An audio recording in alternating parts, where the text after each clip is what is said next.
Fala pessoal, ontem eu fui fazer a primeira prova do Enem, a prova do primeiro dia do Enem, essa provinha aqui, e hoje eu vou trazer a minha análise completa do que eu achei dessa prova. Ontem eu postei um vídeo rapidinho falando do que eu achei nas minhas primeiras impressões mesmo, assim que eu saí da prova, um vídeo curtinho, mas agora que já passou mais tempo, que deu tempo de mastigar as informações, de entender melhor o que foi essa prova, vou trazer uma análise um pouquinho mais completa para vocês. Então, caso você não me conhece, seja muito bem-vindo, seja muito bem-vinda, eu sou o Theo, sou estudante de medicina da USP, quinta melhor nota do Brasil no Enem 2021.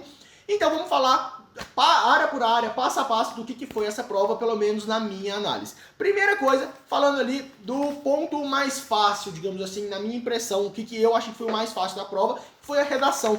A redação que teve ali como tema os desafios para a valorização dos povos e comunidades tradicionais no Brasil, alguma coisa assim, não exatamente com essas palavras. E eu acho que foi um tema que, no geral, as pessoas treinam ao longo do ano. Então é um tema que, pelo menos eu já tinha feito uma redação mais ou menos sobre isso. Eu tinha feito sobre questão indígena, na verdade, sobre território indígena, mas eu acho que está muito relacionado, dialoga muito. Então eu acho que não foi muito difícil fazer a redação. Qual o ponto perigoso? Como é um tema muito abrangente, fala de muitos povos, muitas comunidades, indígena, quilombola, ribeirinho, cigano e tal, vários povos, eu acho que tem um perigo de você, por exemplo, leva só pro lado indígena, leva só pro lado do quilombola, você talvez tangenciar. Esse era o perigo para mim. A hora que eu vi, eu falei, putz, tem gente que vai tangenciar porque vai levar por um lado muito específico. Só que isso aí também depende muito da correção, então nem fiquem preocupados com isso. E até uma coisa, eu mesmo fiquei com medo de tangenciar minha redação em 2020 e eu tirei 920 na redação, foi assim bem sossegado, nem perdi ponto na competência 2. Então, se você usou todas as palavras-chave do tema na sua redação, você falou de desafios, você falou de valorização de comunidades e povos tradicionais e você falou de Brasil, pronto, você não tangenciou o tema na sua redação, pode ficar sossegado, pode ficar tranquilo, porque se falou disso tudo aqui no texto, se citou essas palavras, você não tangenciou. Pode ficar tranquilo quanto a isso. Então, no geral, na minha redação, rapidamente, só falando o que eu usei. Na minha introdução, eu já comecei falando da citação do Eric Hobsbawm, de que a Revolução Francesa ainda está viva na medida em que os valores que construíram a contemporaneidade, isso é, liberdade, igualdade e fraternidade, são muito necessários no mundo odierno. Então, eu sustentei uma argumentação de que os povos de indígenas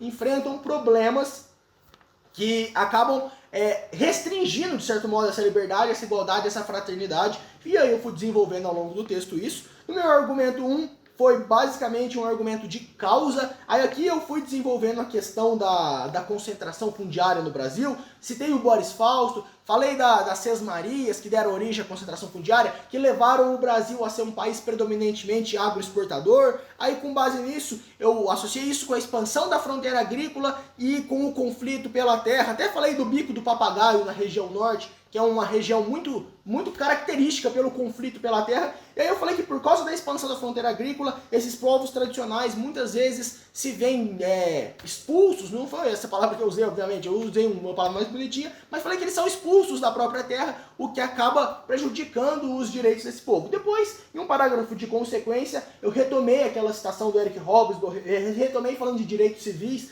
falando que na medida em que esse povo não tem ali a igualdade, não tem a liberdade, não tem a fraternidade reconhecida, eles têm seus direitos ameaçados na sociedade brasileira e eles não são plenamente valorizados. Basicamente aqui foi essa que é a estrutura da minha redação, mas beleza, vamos falar agora de linguagens. A prova de linguagens. Para ser sincero, eu não achei a prova de linguagem de todo ruim. Eu achei a prova melhor do que a prova do ano passado. Claro, tinham questões bem sacanas, tinham questões bem difíceis, com uma interpretação difícil. Tinha questão que pra mim nem tinha resposta. Eu vou até procurar aqui que questão que não tinha resposta. Que até agora a gente até liberou o gabarito e deixou essa questão sem gabarito. Porque, sinceramente, nada fazia sentido, nada... Mas isso aí é típico de... Essa questão 31 aqui, ó, nem sei se dá pra vocês verem. Enfim, é a questão 31 da prova amarela, aquela questão que fala sobre o cara a cara, porque pra mim era uma questão que eu tava falando sobre o jogo, sobre o texto que divulga o jogo, não sobre o jogo, e as alternativas que pareciam corretas falavam sobre o jogo cara a cara, então porque pra mim isso aqui não tem gabarito, então. Mas enfim, a prova sempre tem dessas, a prova sempre tem questão complicada, as questões do Machado de Assis geralmente são difíceis, a questão da Clarice Lispector é difícil, aquelas questões de arte contemporânea são difíceis, aquela questão da arte do século XVII lá, que perguntava como que a arte inovava, que aparentemente a resposta era sobre distorção da imagem do ser humano. Difícil. A prova de linguagem é uma prova difícil, é uma prova confusa, não foi uma prova fácil. Só que eu acho que melhorou em relação ao do ano passado, porque o do ano passado foi mais confuso, tiveram mais questões com gabarito esquisito, tiveram mais questões que pareciam não ter resposta. Então eu acho que a prova de linguagem talvez manteve a dificuldade, talvez seja um pouco mais fácil, acho que até foi um pouco mais fácil, só que no geral foi uma prova um pouquinho melhor do que a do ano passado. Mas eu também não acho que foi uma prova incrivelmente boa, não.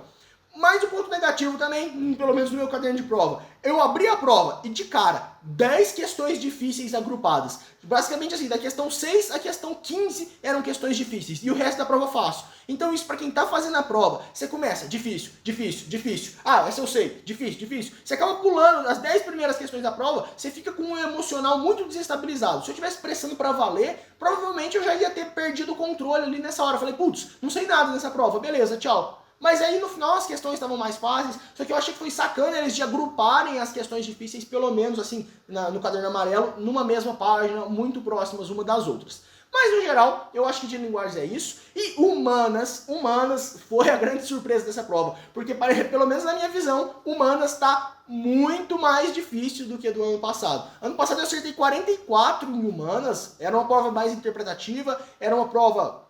você conseguia ali matar muito por exclusão, você conseguia ir analisando as alternativas, analisando o comando e chegando à resposta. Essa prova estava bem mais conteudista, pelo menos para mim que já estou há muitos anos sem estudar, mais de 2 anos, sem pegar um material, sem pegar um livro, sem ver uma aula de humanas. Isso aqui foi um pouco desafiador para mim. Então, questões de geografia física, eu acho que eu devo ter errado uma ou outra, porque eu já não lembrava mais.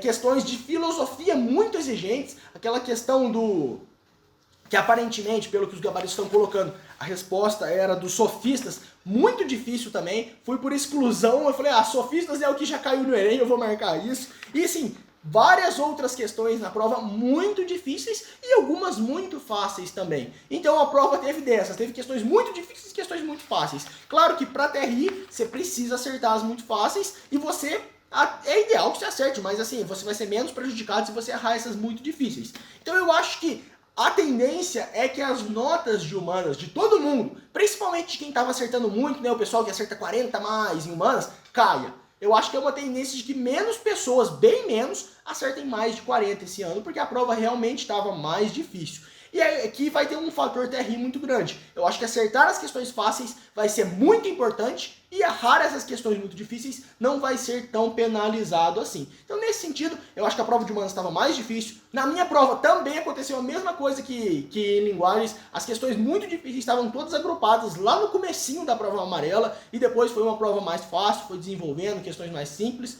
Mas no geral, eu acho que também foi uma prova que veio bem mais difícil que a prova do ano passado, que vai fazer com que as médias diminuam consideravelmente e que a TRI vai ter um fator muito decisivo aqui. Acertar as questões fáceis vai ser muito importante, acertar as questões difíceis não vai ser tão problemático assim.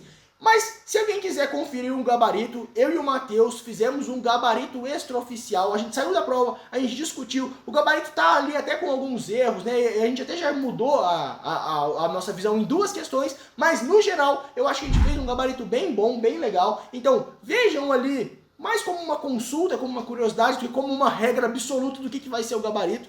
Então tá lá no Instagram, o Lastro Oficial, eu vou deixar aqui no primeiro link da bio para quem quiser ver esse gabarito que a gente fez. Basicamente foi a gente que fez, eu e o Matheus, com base na nossa discussão, com base no que a gente fez aqui da prova. Então eu acho que vai ser bem legal também. E agora, o que é mais importante de tudo é que passou. Passou o primeiro dia, passou redação, passou humanos, passou linguagens, é hora de pensar no segundo dia do Enem. Eu sei que muita gente fica desanimado, muita gente não foi tão bem quanto gostaria, mas agora é hora de concentrar no segundo dia, porque é isso que você pode fazer para mudar a sua situação, para virar o seu jogo. Então, vamos pensar no segundo dia do Enem e eu vou trazer muito vídeo bom aqui para vocês. O vídeo de questão modelo de linguagem de humanas que vocês adoraram, que teve muitas visualizações. Eu vou gravar questões modelo pro segundo dia também, porque eu tenho certeza que vão cair algumas questões lá na prova do segundo dia e eu espero que isso ajude vocês. Então, se você ainda não é inscrito, se inscreve aqui no canal para ficar por dentro de todos os vídeos que eu vou postar nessa semana. E se você já é inscrito, confere se o sininho de notificações está ativado, para ter certeza que você também vai receber notificação. Aquele abraço e bons estudos!